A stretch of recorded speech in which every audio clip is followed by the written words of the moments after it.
Salud. Qué delicado el tema y qué importante, porque me da la impresión, y tal vez ahora la doctora nos corrige, que en Costa Rica esto de tener mal de estómago, de tener diarrea, de que nos tenemos un cólico, de que nos duele la boca del estómago, casi que lo hemos normalizado, ¿verdad? Y uno dice, tómate esto y tómate aquello, y entre las mismas familias o amigos o vecinos se recetan cosas, se le medio pasa un síntoma y la vida sigue. Pero cuando algo se ha vuelto crónico, bueno, yo creo que no, es que ni siquiera sin ser crónico deberíamos estar tomando pastillas, ¿verdad? Que no nos hayan recetado particularmente para nosotros, pero es que lo que quiero decir es que seguimos la vida a pesar de esos síntomas que relataba la nota. No, y que dice la gente, no, es estrés, ahorita se me quita, y el síndrome de intestino irritable está, y no es la palabra correcta, pero de moda. Todo el mundo lo padece, se toma alguito, esto ya me mejora la condición, y uno no sabe realmente a lo interno qué es lo que está fallando. Pero acá tenemos nuestra especialista, la doctora Ana Lorena Madrigal Méndez. Ella es gastroenteróloga y especialista en endoscopía. Es que aquí dice endoscopista, pero es endoscopía, ¿verdad? Endoscopía digestiva. Ya decía yo que no era esta palabrilla, ¿verdad? Me están haciendo aquí un truquito, pero bueno, lo importante es que ya está la doctora con nosotros para abordar este tema que nos interesa a todos. Doctora, muy buenas tardes. ¿Qué tal? ¿Cómo estás, Verónica? Muy bien, gracias a Dios. ¿Y usted? Bien, gracias. Iniciemos con un tema que cuando uno escucha que está en los primeros lugares, tanto hombres como mujeres, de causa de muerte, nos alerta a todos. Esto, al igual que la mayor parte de los cáncer, ¿es una enfermedad silenciosa o da algún tipo de manifestación? Vieras que generalmente el cáncer de colon, cuando da síntomas, ya lleva por lo menos 5 años de venirse desarrollando. Entonces, suele ser silencioso en sus primeras etapas. Y justo, ¿verdad? Eso es lo complicado, que cuando ya te da síntomas de dolor abdominal, de sangrado, una perforación intestinal, o sea, hay una variedad de síntomas, anemia, ya podemos sospechar que el tumor está muy avanzado y que el escenario se complica en términos de poder curar a la persona. Doctora, ¿cómo le va? Mucho gusto, bien. Qué dicha, yo quería que me dijera, bien usted, Maureen. Perdón, estoy jodiendo. Doctorcita, es que nos ponemos chineadas a veces. Las rondas de saludos. Doctorcita, sí es importante este tema, porque hace unas semanas hablamos de hemorroides y entonces alguien puede decir, bueno, sí, yo tengo sangrado rectal, pero son las hemorroides. Yo tengo dolor en la boca, el estómago. Sí, pero es una gastritis porque has estado estresado por los exámenes. Ay, verás qué feo, ando cólicos. No, lo que tenés es una colitis porque estás nervioso, y así por el estilo. Como que hemos hecho esta asociación con respecto a mi estado emocional y el estado de mi sistema digestivo, y pues yo creo que todo el mundo vive con estrés, todo el mundo vive con preocupaciones, todo el mundo tiene etapas de la vida que hacen que las cosas se compliquen. ¿Cómo hacemos para disasociar esto y poder imaginar que eventualmente podemos estar frente a un diagnóstico de cáncer de colon? Claro. A ver, en la mayoría de los casos el cáncer de colon se presenta, como lo decía la nota, después de los 45, 50 años. Entonces, lo primero es empezar por no esperar a tener síntomas, ¿verdad? Idealmente, ese es el escenario ideal. Yo llego a mis 45 años y me hago una colonoscopía de lo que se llama tamizaje, que es precisamente para identificar lesiones que son premalignas, que son aún benignas y que se pueden resecar incluso a través de la propia colonoscopía, o sea, sin cirugía, ¿verdad? Sin una herida grande, y reincorporándote rápidamente a tu vida normal, y con eso prevenimos el cáncer de colon. Entonces, eso es como el escenario ideal.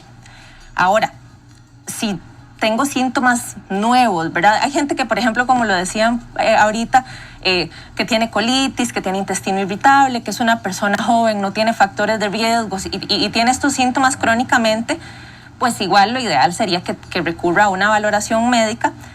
Por ejemplo, con la enfermedad hemorroidal, generalmente el sangrado es muy típico, es un sangrado, digamos, rojo, vivo, que mancha la taza, que mancha el papel. El sangrado del cáncer de colon suele ser diferente, suele ser más bien un sangrado más como de tipo coágulos, o más bien un sangrado silencioso, que el paciente no se da cuenta que está sangrando, pero empieza a tener anemia y le salen exámenes de heces por sangre oculta en las heces. Entonces, evidentemente, pues en ese escenario también hay que recurrir a un especialista. Yo creo que el secreto en general es no dejarse, ¿verdad? O sea, si algo no anda bien, si el organismo te está llamando la atención, tenés algún síntoma que te molesta y sobre todo si hay un síntoma de alarma, como digo, sangrado, en el caso de cáncer de colon, sangrado rectal, dolores abdominales que van en aumento, cambios en el patrón defecatorio. ¿Qué quiero decir?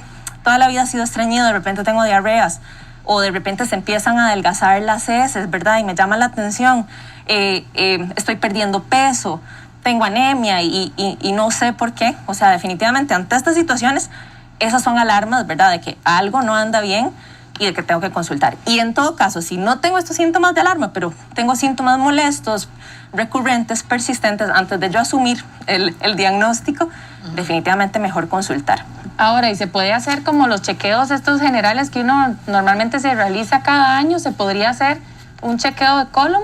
¿O hasta que uno comienza a sentir síntomas? Es que siempre uno, ¿verdad? Cuando uno empieza a sentir el síntoma es cuando uno recurre al especialista o a hacerse los chequeos, pero ¿existirá ese tipo de examen antes de que pase algo así, antes de sentir algo? Claro, no, como te decía Viviana, ahí digamos, a ver, primero hay que tener en cuenta la edad, ¿verdad? Entonces, todos a partir de los 45 años ya deberíamos asumir esta evaluación preventiva mediante colonoscopia. O sea, igual que las mujeres nos hacemos Papa Nicolau, igual que los hombres se hacen revisiones de próstata, o sea, todos deberíamos hacernos colonoscopias a partir de los 45, y porque estamos hablando que el cáncer de colon es el tercero en incidencia a nivel mundial, pero es el segundo en mortalidad, o sea, es realmente bastante frecuente.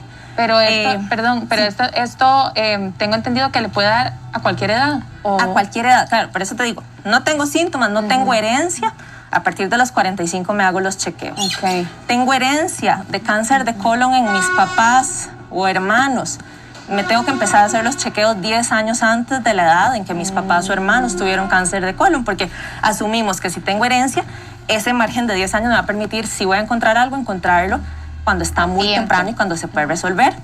Hay algunos se llaman síndromes de cáncer colorectal, hay uno que se llama poliposis adenomatosa familiar, síndrome de Lynch, son cosas, digamos, infrecuentes, pero si sé que en mi familia hay, también la edad de inicio de las colonoscopias va a ser muy temprano.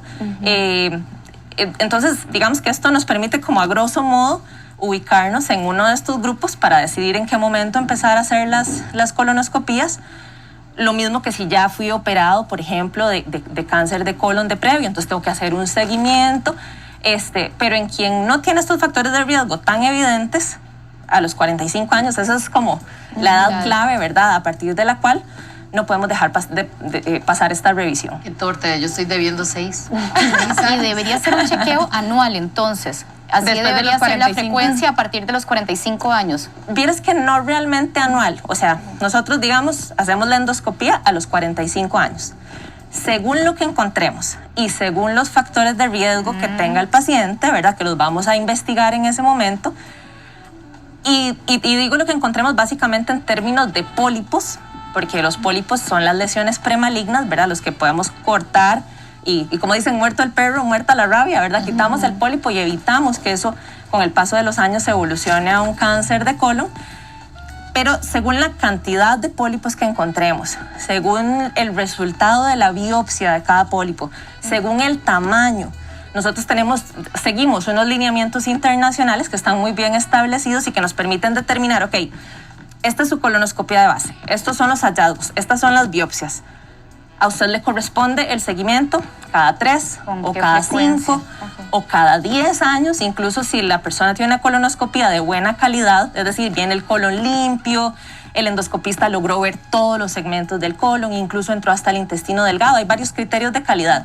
Si yo logré cumplir con estos criterios de calidad y me siento muy satisfecho con la endoscopia que le hice a mi paciente y el paciente no tiene nada, y no tiene, digamos, herencia tampoco de cáncer de colon, ese paciente puede hacerse el seguimiento cada 10 años. Entonces es muy importante porque no es como un estándar para todo el mundo, no va parejo, sino que va a depender de lo que yo encuentre y del caso individualizado del paciente. Doctora, ahora que se hablaba de pólipos, ¿los divertículos entran también en esa categoría o es otra patología? Y no sé si estos con el paso del tiempo pueden convertirse en un problema de cáncer. No, vieras que los divertículos... entre comillas, son como lo contrario de los pólipos, desde el punto de vista morfológico. O sea, un pólipo es como una bolita que se hace hacia adentro de la luz del intestino, ¿verdad? En cambio, los divertículos son como saquitos que se hacen hacia afuera. Y estos saquitos, es como, yo les digo a mis pacientes, es como cuando a una bola se le hace una tetilla. Son como tetillas que se hacen en los diferentes segmentos del colon y que tienen que ver con edad, con dieta baja en fibra, con estreñimiento y con genética, pero que no conllevan un riesgo aumentado de cáncer de colon. Entonces, vieras que el manejo es... y el seguimiento es completamente diferente. Es que son bastante frecuentes, ¿verdad? Son frecuentes, sí, como te digo, a partir de los 50 años, sobre todo, y bueno, y porque tristemente ahora nos exponemos cada vez más a una dieta baja en fibra, ¿verdad? El colon entonces tiene que hacer como más fuerza para expulsar las heces y en esa presión es donde se hacen esas bolsitas hacia afuera, pero las personas con enfermedad diverticular tienen otros riesgos de complicaciones propias de los divertículos, pero no realmente el riesgo de cáncer. Doctorcita, vea, yo hace casi 26 años me hicieron una lavativa. Nunca me han hecho la famosa, porque en esa época se practicaba parejo, ¿verdad? Yo creo que lo más parecido es porque nunca me han hecho ni colonoscopía ni nada igual. Claro. ¿Usted podría, doctorcita, narrar cómo es una colonoscopía también un poco para desmitificarla? Claro. Porque mi experiencia con la lavativa fue terrible. Sí, ¿no? Y pues si yo quiero pensar que fue otra cosa. Yo le tengo miedo, honestamente, a la colonoscopia. Y que si eso más bien no causa un mayor riesgo o algo, ¿verdad? Porque yo he escuchado muchísimas historias de estas lavativas. Claro. Pero hay una gente que dice, es buenísimo, vas a ver, vas a expulsar todo lo que has comido. Pero bueno, lo escuchamos a usted para ver qué dice al respecto. A ver, bueno, el tema de lavativas como para usarlas como tratamiento para enfermedades del colon, ¿verdad? O que la gente dice de desintoxicarse, este tipo de ideas de tratamiento, pues por lo menos los gastroenterólogos no las respaldamos porque generalmente los laxantes o los purgantes tienden a lavar la flora intestinal, ¿verdad? Entonces, pues puede que el paciente se sienta bien en el momento, pero a grosso modo nos preocupa que en el largo plazo, si se hace de forma constante o recurrente, más bien empiece a desarrollar otros síntomas porque perdió las bacterias buenas del colon que nos ayudan con la digestión, ¿verdad? O no solo del colon, del intestino en general. En cuanto a la colonoscopía, a ver, bueno, yo sé que sí, que hay mucho temor a todos estos estudios. Yo lo primero que tengo que decir para que los pacientes se sientan tranquilos, bueno, es que primero van a estar dormidos y van a dormir riquísimo porque de paso los pacientes duermen riquísimo con esta sedación. Siempre se despiertan de buen humor, ¿verdad? Y dicen como, ay, ojalá yo pudiera dormir así todos los días. Entonces, ya nos estás conquistando. Sí, claro que sí, las espero. Entonces, primero, bueno, eso, no va a sentir dolor, no va a recordar el procedimiento. Digamos que la parte más molestilla sí es la preparación del intestino, porque para nosotros poder identificar estas lesiones, que pueden ser muy chiquititas, a veces miden 1 o 2 milímetros, no podemos tener nada de restos de materia fecal en el intestino porque nos pueden ocultar algo pequeño. Entonces es vital que el paciente se comprometa con la preparación y realmente la preparación requiere, básicamente, que en los 3 días previos al examen la persona tenga una dieta baja en fibra, que no consuma carnes rojas y sin lácteos ni grasas. Pero igual pueden comer arrocito, purés, verduritas sin cáscara, frutas, pollo, pescado. O sea, tampoco es que la va a pasar tan mal, solo que sí tiene que hacer modificaciones. El día previo al examen puede desayunar sus huevitos, su tostada, y ya después de eso sí tiene que hacer una dieta de líquidos abundantes y transparentes que ayudan a que el colon haga su trabajo de limpiar. Entonces esa es como la sufrida, es ese día de dieta líquida que a nadie le encanta, pero que en general es bien tolerado. Y luego viene el laxante. Y el laxante pues ha ido mejorando, ¿verdad? Antes, o sea, con el paso del tiempo tenemos laxantes que son más efectivos, en dosis más pequeñas, que generan menos intolerancia del paciente, ¿verdad? Porque a veces les pasaba antes que vomitaban el purgante y pasaban muy mala noche. Sí, la persona tiene que tener claro, bueno, que va a estar yendo al baño, ¿verdad? Probablemente esa noche no va a ser tan buena y con la intención de que luego pueda descansar, pero sí es vital esta preparación para poder decir, le hicimos una colonoscopía que nos deja satisfechos a todos y entonces su riesgo es ¿verdad? Y realmente el seguimiento que yo le voy a dar, lo voy a dar con la certeza de que no me pasé nada por alto, y, entre comillas, porque siempre en medicina hay riesgo de que algo pase por alto, más en el colon que tiene pliegues, pero a grosso modo, esto nos permite hacer una colonoscopia de calidad que nos permita definir este intervalo de seguimiento idóneo. Y doctora, la maquinita que es una camarita, ¿y por dónde se introduce? Ok, es una manguerita, es una manguera que está, conectada a una torre, digamos, que tiene una pantalla grande que nos permite al gastroenterólogo, al endoscopista, ver las imágenes por dentro del intestino. Se introduce a través del ano y vamos a avanzar. El colon mide más o menos como entre metro y metro y medio. Entonces nosotros vamos a avanzar por todos los segmentos del intestino grueso hasta llegar a la última parte del intestino delgado. Cuando llegamos a la última parte del intestino delgado, ahí podemos decir, vimos todo el colon, y de salida es que vamos revisando. O sea, en términos generales, uno al principio lo que quiere es llegar para luego de salida ir revisando muy lentamente. Y como te digo, detrás de cada repliegue, lavando si hay restos, básicamente. ¿Y qué otra información da la colonoscopía, verdad? Porque hoy estamos hablando específicamente de cáncer, pero ¿qué más se puede encontrar y por qué es importante el examen ya, digamos, sin síntomas? Claro. El objetivo cuando no hay síntomas es básicamente esto, es la prevención de cáncer de colon. O sea, ese es a nivel global la intención de la colonoscopía, como decís, en las personas sin síntomas. Evidentemente en las personas con síntomas es descartar otras enfermedades. Hay enfermedades inflamatorias intestinales, colitis microscópicas, úlceras, divertículos, las mismas hemorroides, ¿verdad? Hay una variedad de enfermedades que uno podría detectar, pero en los pacientes que van asintomáticos y que van a hacerse una revisión, es la misma intención que el Papa Nicolau o que la mamografía, detectar lesiones tempranas que nos pueden prevenir un cáncer de colon.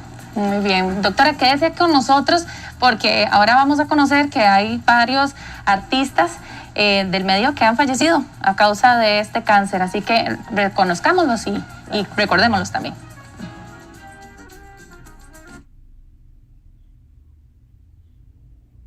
El cáncer colorectal es el cáncer que inicia en el intestino grueso, el colon o en el recto, parte final del colon. En nuestro país, este tipo de cáncer es una de las principales causas de muerte, una enfermedad que no respeta género ni estatus. Y un vivo ejemplo de esto y de los más recientes es la muerte del protagonista de Black Panther, Chadwick Boseman, quien falleció a causa del cáncer de colon, un padecimiento que aunque suele afectar a los adultos mayores, se dan excepciones, como la del actor que luchó durante 4 años y lamentablemente falleció a sus 43 años de edad. El presidente venezolano Hugo Chávez sufrió un cáncer de colon que le perforó la pared intestinal y que le había provocado una infección en el abdomen. El 3 de julio del 2011, el gobierno venezolano negó, sin embargo, que Chávez tuviera cáncer de colon y señaló que el tumor había sido eliminado por completo, precisando que Chávez se dirigía a la recuperación completa. El mandatario tuvo que llevar durante algunos meses una coloscotomía, una bolsa para deposiciones, según informaciones de la diplomacia venezolana. Farrah Fawcett, protagonista de Los Ángeles de Charlie y nominada en 3 ocasiones a los premios Emmy. El 4 de octubre del 2006 se informó que padecía cáncer, por lo que se sometió a una cirugía y quimioterapia. Para tratar la enfermedad viajó a Alemania para someterse a procedimientos con células madre que no se practicaban en Estados Unidos. Lamentablemente, a los 62 años murió el 25 de julio del 2009 en Santa Mónica, California. El vocalista de la agrupación Jarabe de Palo, Pau Donés, es otro luchador de reserva, pues se cuenta también entre aquellos que han visto resurgir la enfermedad tras un primer tratamiento exitoso. El catalán fue por primera vez diagnosticado con cáncer de colon en el 2015, lo que le llevó a retirarse de los escenarios, un tiempo a pesar de continuar siendo muy activo en sus redes sociales. Pero en el 2017, el cantante sufría otro ataque cancerígeno, que esa vez no le privó de seguir trabajando en sus canciones. Donés se despedía de la música, las redes sociales y la vida pública para centrarse únicamente en disfrutar de su familia y su vida al máximo. Siempre un diagnóstico temprano con frecuencia puede llevar a una cura de la enfermedad. Para divas como vos, Janet García. Bueno, definitivamente hay una gran cantidad de estos artistas que las tres reaccionamos. ¿Cómo? Él o ella murieron de cáncer de colon. Es impactante. Y ya ven ustedes, si la incidencia es tan importante y es prevenible a través de un examen que de rigor deberían hacerse todos a partir de los 45 o antes si hay antecedentes, y eso hay que enfatizarlo. El otro día hablábamos, ¿qué tanto sabemos nosotros de la historia de nuestra familia en materia de salud? O sea, le hemos preguntado a nuestros hermanos, a nuestros papás, a nuestros abuelos. Bueno, ahora la doctora mencionó padres y hermanos, pero yo no sé qué tanta importancia tendrá en esa misma línea los tíos o los abuelos, doctora. Mira, si hay varios miembros de la familia que llamamos nosotros de segundo grado, o sea, la familia de primer grado es la más importante, que son papás y hermanos. Esa herencia no la podemos olvidar, ¿verdad? Cuando hay varios tíos o varios primos que tienen este antecedente, ahí es relevante. Digamos, un tío aislado o un primo aislado, para efectos prácticos no genera mayor riesgo. Pero sí interesa si hay varios miembros de la familia que tienen este antecedente, claro. Es más la relación directa, entonces. Exacto. Y esto del colon, también yo he escuchado mucho de la gente que padece de celiaquía, que, ¿verdad? Como que es algo en el colon. Esto es cierto, o sea, la gente que padece de esto tiene algo que ver con el colon, ¿es así? Vieras que la enfermedad celíaca más bien es una enfermedad del intestino delgado y puede ser sistémica, es decir, puede dar manifestaciones a todo nivel, pero es una enfermedad propia del intestino delgado donde la exposición al gluten genera una reacción inmunológica que en ese paciente en particular hace que los pelitos del intestino, que son los que absorben, se llaman vellosidades, son los que absorben los nutrientes, se aplanen o lo que se llama, se atrofian, pero es eso, se aplanan o desaparecen y entonces el intestino pierde su capacidad de absorber adecuadamente los nutrientes. Entonces, ¿verdad? Empieza a haber un déficit nutricional generalizado que puede dar otras manifestaciones. Pero vieras que no es propiamente una enfermedad del colon, sin embargo puede dar síntomas